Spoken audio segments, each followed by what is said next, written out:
Winning cures everything. Now for your hosts, Gary and Chris.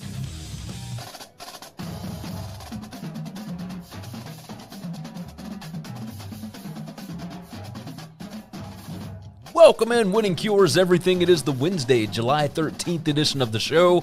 I am your host, Gary Seegers. Of course, you can follow me on Twitter at GaryWCE. And today we are discussing the Big 12 Part 2. So today we have got West Virginia all the way through Kansas. It is the teams that finished 6th through 10th in the standings in the 2021 football season. Lots to discuss. Again, just in case you are just now jumping in on this, we are going to split these up for the last three conferences. Obviously, this week we are doing the Big 12. Next week we've got the Big 10, and then we've got the SEC. But in order to make the shows not as long for multiple days of the week, we're going to split these things up so that we're only doing previews on some shows, and other ones we're actually hitting on news and different topics that I would like to discuss. Obviously, if you watched yesterday or listened yesterday, you heard me talk about the top 10 returning receivers in the Power 5. Well, on Thursday for the YouTube show, and then, of course, the Friday podcast, we're going to talk about the top 10 returning receivers in the G5. So we've got a lot that we will dive into with news and everything else. But today, we are just hitting on college football previews. We got 5 teams that we're going to discuss, and we are going to go ahead and start with the West Virginia Mountaineers. And West Virginia last year, interesting team for sure. Neil Brown and what they were doing, how they were able to be successful with Jarrett Doege as their quarterback was interesting. The team, I think, was a lot better than, and obviously the post-game win expectancy would not tell you that. I'm going to go on and pull this up on the screen here, and you can see post-game win expectancy 5.93 and 6.07. They lost the bowl game, but they were 6-6 in the regular season. This team, as far as what was expected of them last year, I think it was about a bowl game, somewhere around there. I don't have high expectations this season, and that's a little strange considering, you know, they've got JT Daniels coming in at quarterback, etc. But number 125 in returning production, that's 46%. They had a lot of high-profile guys that transferred out. They lost some guys to the NFL, etc. Lost linebacker, lost defensive line, just problems. Now, you bring in Graham Harrell, and that could be the shot in the arm that you need along with JT Daniels, maybe. But the numbers last year weren't exactly great. They were number 107 in turnover margin, number 73 PPA margin, 79 net points per drive. It just wasn't overall great.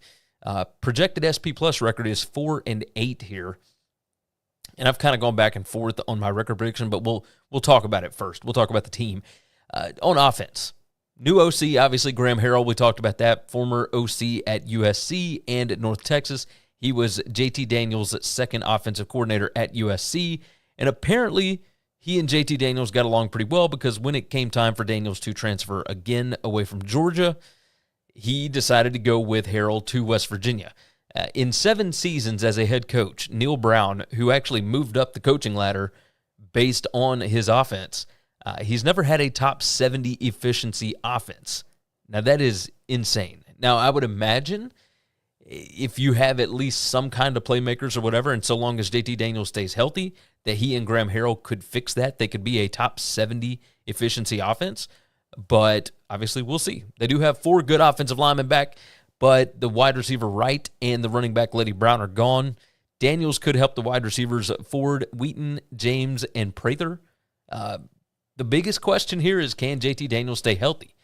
He had that one season where he was supposed to be still a high school senior, and he was able to play through most of that. I think he went out just a little bit, nothing crazy, but at beginning of his next year, went out with an injury. Basically, the whole time he was at Georgia, out with an injury.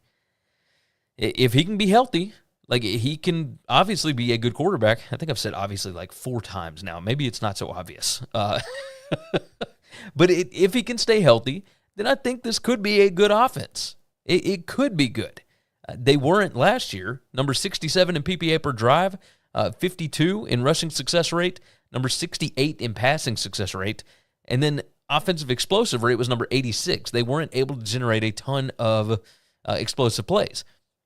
When you look at the defense, this is the other side of it. The defense is actually what made them pretty good last year. Number 54 in PPA per drive, 54 in rushing success rate. Their passing success rate on defense was number 82. That was pretty bad.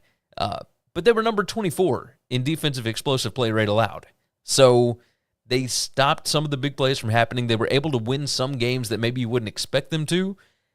Jordan Leslie remains as the defensive coordinator after being a Broyles Award nominee.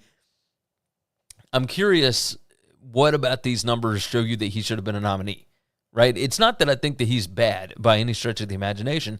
There was just nothing stand out so much about this. You got 9 defenders that had 500-plus snaps in 2021. Only 2 of them returned. At defensive tackle Stills, the defensive end Alston, and the linebacker Bartlett are studs on this team, and they're going to be leaders for the 7 transfers and the 3 JUCO guys that they got coming in. Defensive line does have experience with Stills and Alston, like I said, but I'm not necessarily sold on the linebackers. There's talent there, but I'm not sold just yet. And the secondary is just a complete crapshoot. A ton of transfers, et cetera. We're just going to have to figure it out as we get there. Keys to the season here. This team is projected to win, as I said, by SP Plus 4-8. They are projected favorites in 5 games, roundabout. We talk about the offense like it was putrid last year, but they weren't that bad. They were number 64 in scoring opportunities, number 38 in points per. And a scoring opportunity, by the way, for those that do not know, drives that get inside the opponent 40-yard line. They were number 67 in PPA per drive. I mentioned that. The offense wasn't awful, but there's a lot that's changing. So we got to see what they're going to be like. Again, the defensive numbers were pedestrian here. 54 PPA per drive, number 82 in scoring opportunities allowed, number 66 in success rate allowed overall. I don't know what the expectations are for this team. Like, is Brown going to be in trouble if they end up, 4-8, 5-7, somewhere around there? The returning production is just awful. 39% on defense. That's number 127 out of 131 teams. Number 100 in offensive returning production. That's 52%. The roster strength is okay, but the defensive side is the weak suit. I'm really curious here. Their win total is 5.5, and it's juiced to the over at a -135. I've got them at 5-7, and that's actually changing one of the games. I've got them winning over Kansas State towards the end of the season, but I could see them losing that game as well. I've got a win over TCU in here. I've got a win at Virginia Tech, and then Kansas and Towson. I've got those as well. I think 5-7 sounds about right. I changed up. I had Kansas State at 9-3. I feel like they are more likely to go 8-4. But I like Neil Brown. I like what he did at Troy, and I like what he's trying to do at West Virginia. But without a ton of returning production, and I don't know how much I like the roster strength compared to some of these other teams in the Big 12, I'm going to roll with 5-7 on them.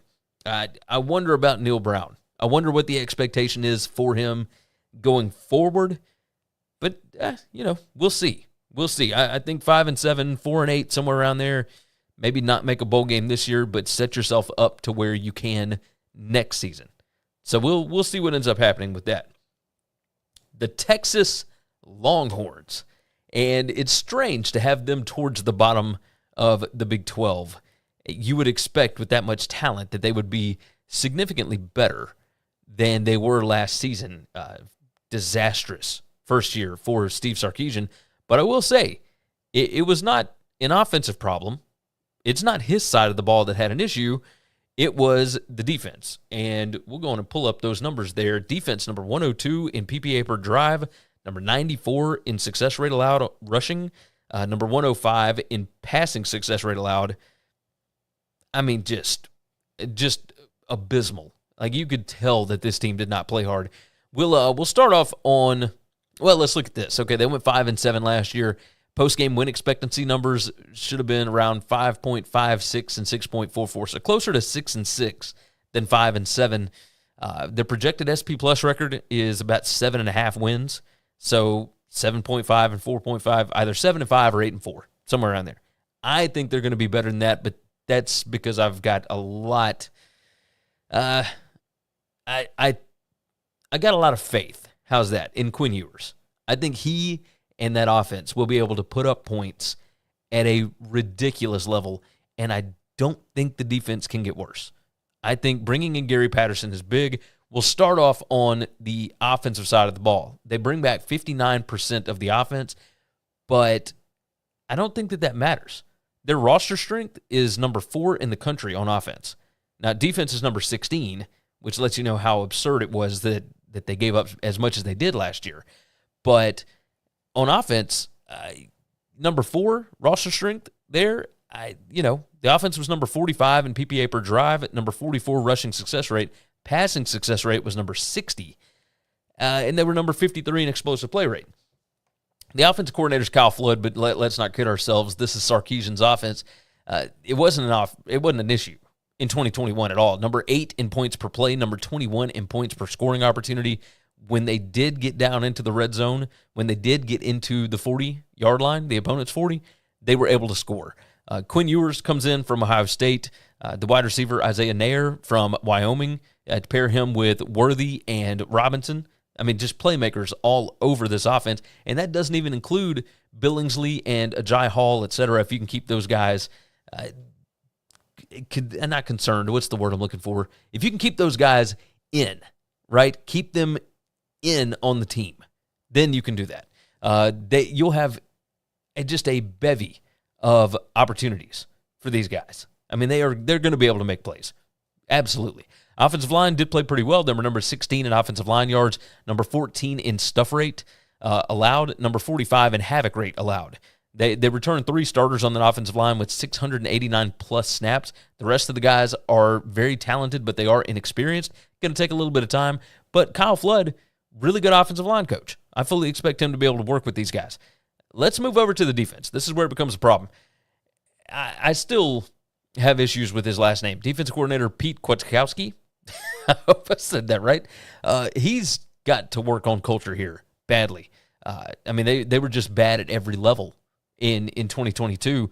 You got to wonder if Gary Patterson coming in can help that out a little bit. Now, it is a little strange to mention Gary Patterson as being somebody that could help the defense because of how bad TCU was on defense last year.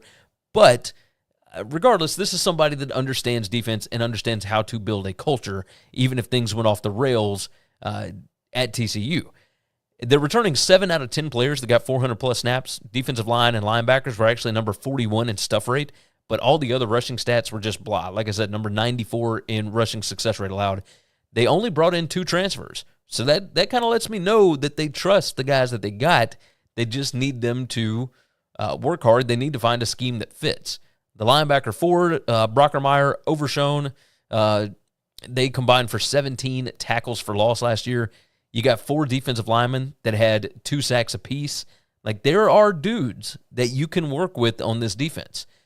This team they are projected favorites in 10 games. Now, the 2 losses are the 2 where they'll be underdogs, Alabama and Oklahoma. But, we've seen this before. Their win total sits at 8. The over is minus 135. Let's talk about the keys to the season before we actually talk about the schedule here. You can score points without establishing a strong culture, but you can't play defense without that. They either didn't want to play hard or they didn't know how to play hard or the scheme was just completely wrong last year. Regardless, I think that they will have that at least somewhat figured out this season. I think it's going to help more. Will Ewers be able to clean up the turnover margin? They were number 85 in turnover margin last year. They were number 104 in interceptions gained. The defense was last year. They were number 57 in turnovers lost. So 10 interceptions, 7 fumbles. You got to get the defense to be a little more aggressive and go after the ball. You got to be able to get some more turnovers. And I think that Ewers can maybe limit the number of interceptions. Casey Thompson had 9 of them by himself last year. Hudson Card had 1. Everything kind of hinges on being able to build a culture here. And I don't know if I trust Sark to build that. Obviously, he was able to learn something at the University of Alabama, but, toughness is certainly something that's built inside of a football program. Maybe a rejuvenated Gary Patterson helps that. Maybe. I mean, we're just going to have to see. There are 4 games that you could list as toss-ups where the projected final score is within 8 points, so a one-score game. But they're projected favorites in 10 games. Like I said, I've got them going 9-3. And I've always kind of been a Texas homer because I believe that with that amount of talent, that you should be able to win more than just 6 games or not even what they did. They got to 5 last year. I think they're going to go 9-3. I've got a loss to TCU. I've got a loss to Oklahoma State. I've got a loss to Alabama. Could they lose to Oklahoma? Yeah. Could they lose to Iowa State? Yeah. They could lose to anybody on the schedule. They could also beat anybody on the schedule. So 9-3 feels about right to me. Would it surprise me if they win 10 games, 11 games? No, not at all. It would surprise me if they beat Alabama, but anybody else on the schedule is beatable. They will be able to have a good record so long as they get the defense shored up, because I have no doubts that the offense is going to be awesome. That is the way that I think this team will be built, is you're going to be able to score points, and all you got to do is be able to stop the other team some. Last year, they weren't able to stop them ever. So I'm going to roll with Texas going 9-3 here. We'll move on from there. The TCU Horned Frogs. Now, my buddy Parker, he's got way more thoughts on this league and this team specifically than I do, but I'm going to go ahead and give you my ideas on this. I like Sonny Dykes, right? I think he can be a good coach, but I think there is a ceiling to what you can accomplish with him as a coach. We'll talk about what this team did last year. They were 5-7 overall, 3-6 in the conference. Their post-game win expectancy was actually 5.83 and 6.17. So closer to 6-6 than they were 5-7. Really, they were awful against the spread, 2-9-1. But this team returns a ton. Just an absolute metric ton. 79% returning production. That's number 8 in the country. 86% returning production on offense. That's number 6. Defense returns 73%. That's number 29. They've done well. Roster strength is okay. Number 41 overall. That's our buddies at CFB Winning Edge. Let's talk about the offense first. Offense last year for TCU was really good. Number 13 in PPA per drive. Number 56 in rushing success rate. Obviously, you got running backs that are gone now, but regardless, you do have guys that came in. Number 41 in passing success rate. Number 6 in offensive explosive play rate. Part of that is because their total plays per game is number 111. So every time you did have an explosive play, it obviously counted more considering you're running less plays. But I digress. Sonny Dykes and the offensive coordinator, Garrett Riley, he was SMU's offensive coordinator and also Lincoln's little brother. They were number 25 in offensive plays per game at SMU. TCU was number 90. And the difference there is 73.1 offensive plays per game on average to 67.7 offensive plays per game. It's a vast difference. If TCU had run, let's say, 6 more plays per game last year to equal up to about what SMU was doing, how many more points could you score with Max Duggan and Quentin Johnson and all that bunch? Right? That's, if you moved with a little bit more pace, would you have been able to score more points? This is already a good offense to work with. The number 6 in explosive play rate. Offensive line was iffy, though. They returned 3 starters on that offensive line. Quarterbacks Duggan and Morris are back, along with the wide receivers Quentin Johnson, Barber, and Brown. ULL, well, let's call them Louisiana so nobody gets mad. Louisiana running back Imani Bailey and Florida State's Corey Wren transfer in as the running backs. They'll be able to – you're not going to see a ton of them, I would imagine. I think that there's other guys that'll be able to play as well, but I do think – that's a lie. That's an absolute flat-out lie, and I apologize. You're going to see a lot of them. And SMU, while you would think that they pass the ball just a ton, they are able to run the ball as well. They ran it on – SMU was able to run on TCU last year. I wouldn't imagine that Sonny Dykes and Garrett Riley do a whole lot different as far as that's concerned. On defense, there's only one question. How did this get so bad under Gary Patterson? I have no idea. The new DC, Joe Gillespie, he did work wonders at Tulsa.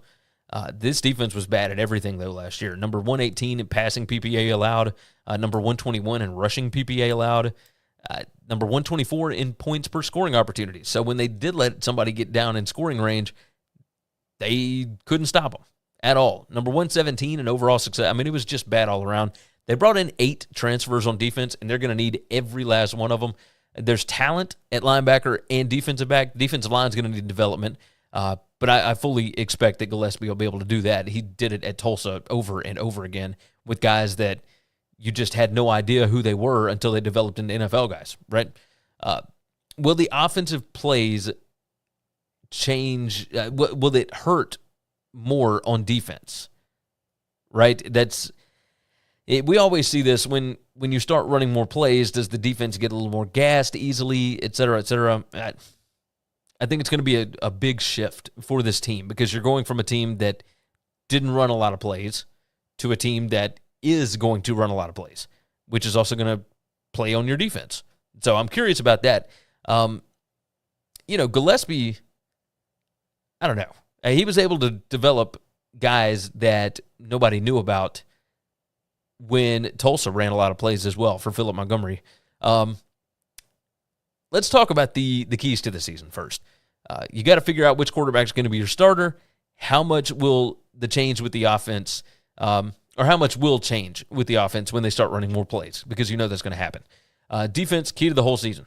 The only way they can be good is if they're able to stop somebody. Like, they'll be able to score points, but they were able to score points last year. I mean, bottom line, you got to be able to stop somebody.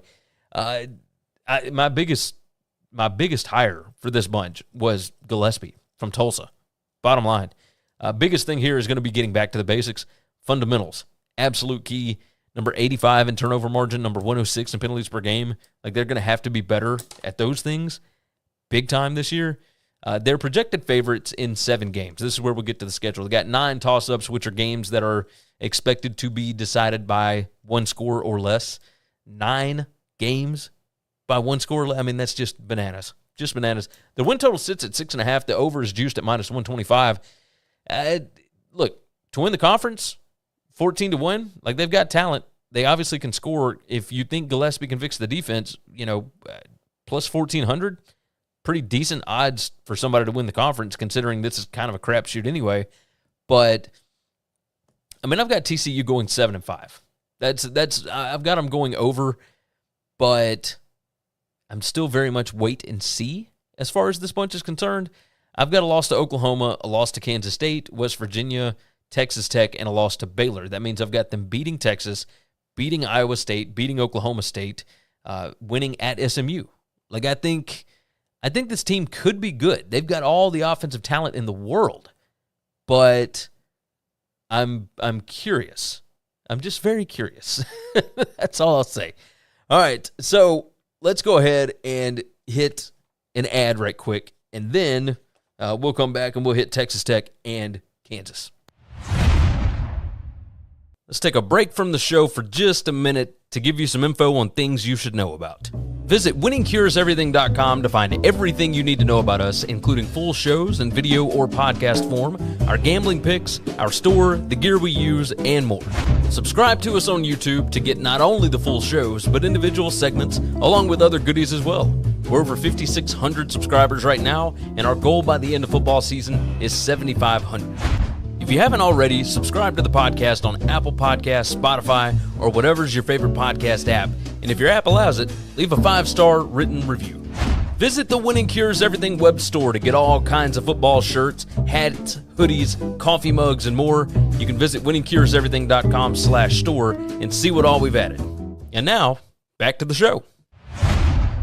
The Texas Tech Red Raiders, pretty good hire. Pretty good season last year. Everything went well. It was kind of shocking to see that they fired Matt Wells when he was still 5-3, and the team looked pretty good. You could tell the direction that the team was going last year, because once Tyler Shuck got hurt, then it was, we'll figure it out. Now, they were able to rally the troops and get a couple more wins at the end of the season, and a big one over Mike Leach, of course. You know that the admins loved that.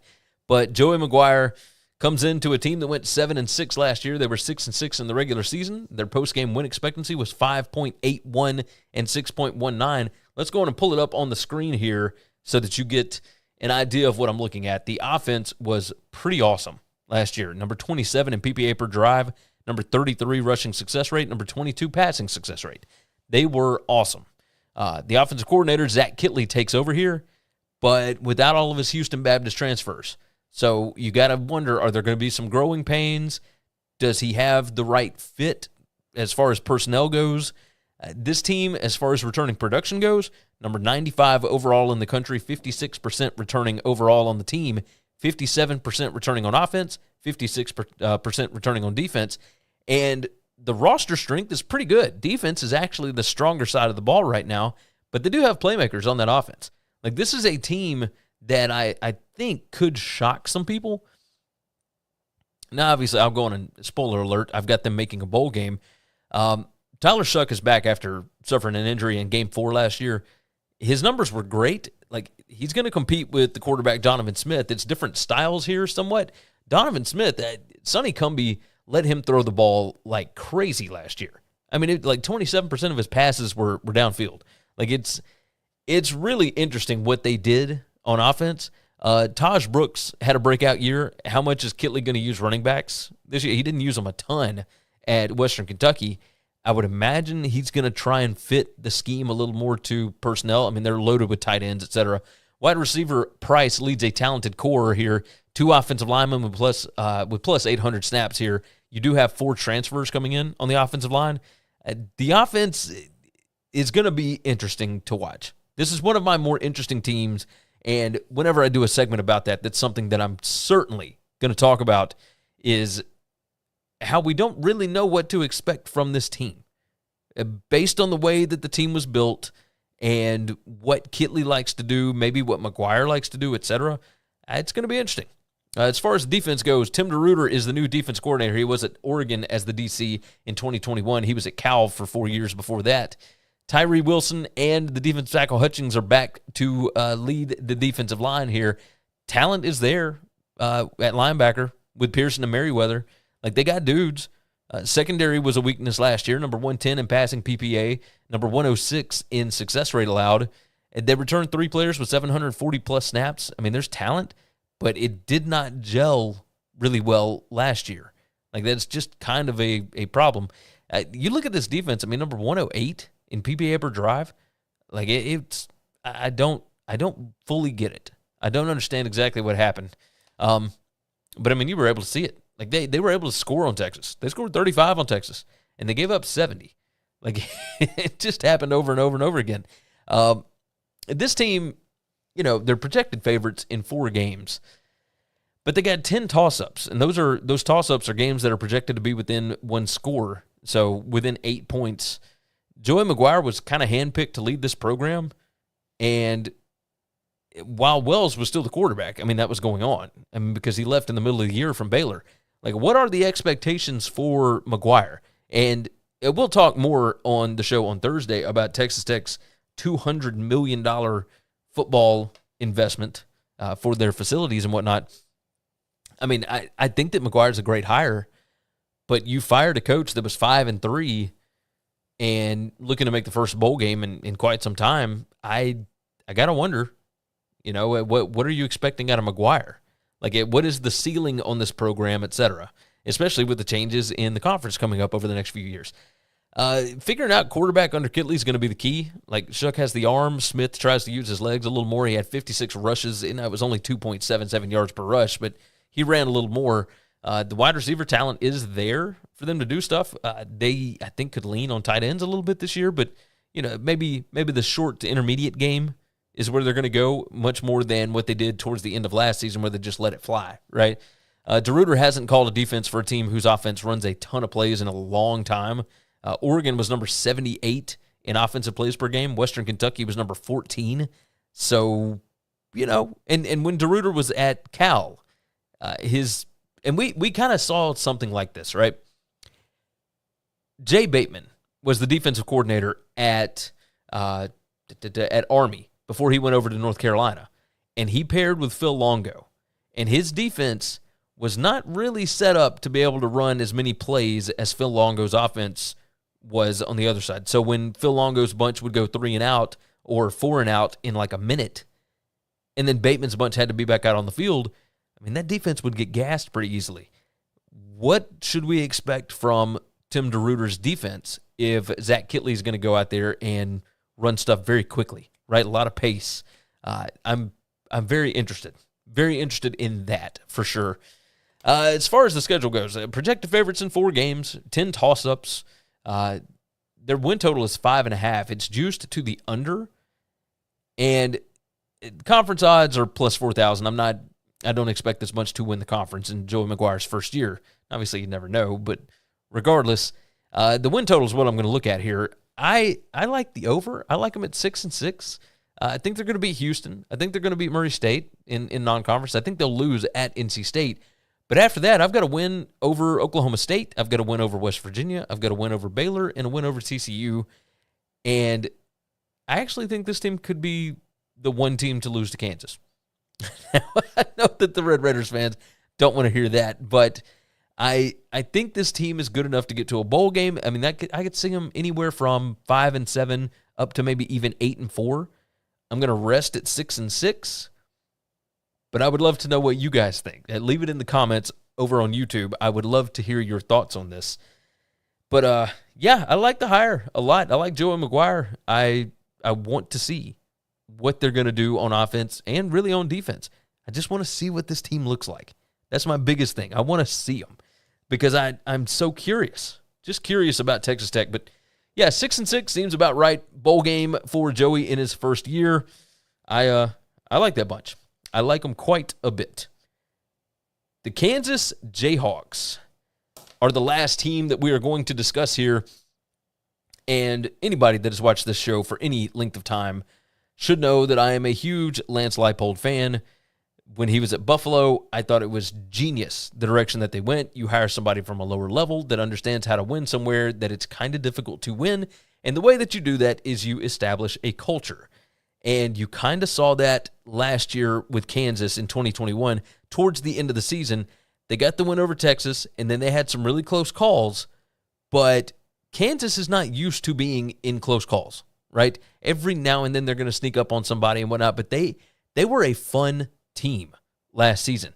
Their numbers overall on the season were not great. There's a lot of red on that screen if you're looking at it on YouTube. If you're listening on the podcast, you can go check out all of there's a link in the description, by the way, that will pull up this spreadsheet for you guys if you want to see it. So go ahead and check that out. But number 103 in offensive PPA per drive, number 130 in defensive PPA per drive. That's predicted points added per drive. It's basically efficiency and explosiveness and success rate kind of all wrapped up into one. They were, just about as bad as you could get as far as success rate on defense last year. Number 129 in rushing success rate allowed, number 130 in passing success rate allowed. There were only 130 FBS teams. It does not get worse than that. Now, the PPA margin was pretty bad, number 127. Net points per drive, number 127.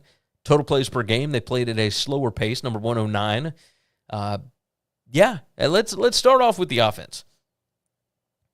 You've got 81% of your offense coming back. On defense, you got 82% coming back. Overall, you have 81% of your team's production coming back. That's number 6 in the country. That is really, really good. Now, the roster strength ain't great. It ain't great at all. You went 2-10 last year. Post-game win expectancy, by the way, 2.61 and 9.39. So they were closer to 3 wins than they were to 2, even though they ended the year on the scoreboard with 2 wins and 10 losses. Their projected SP Plus record this year is 3-9. Starting on offense, the OC, Andy Kotelnicki, probably said that wrong. My apologies if so. He was with Leipold at Buffalo for 7 years. The quarterback, Jalen Daniels, he took over last year. Like, he established himself as the quarterback. He returns with the running back, Devin Neal, and wide receivers, Wilson, Arnold, Grimm, and the tight end, Fairchild. There's talent on offensive line.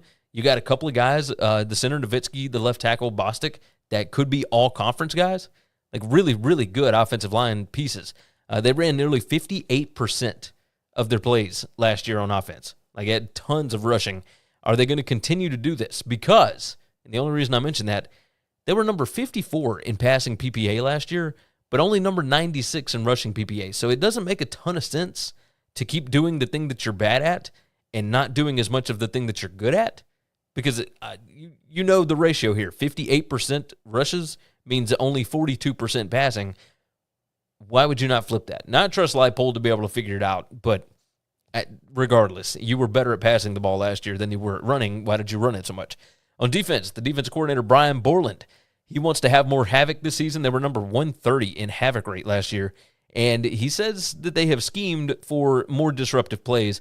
Well, they certainly need it.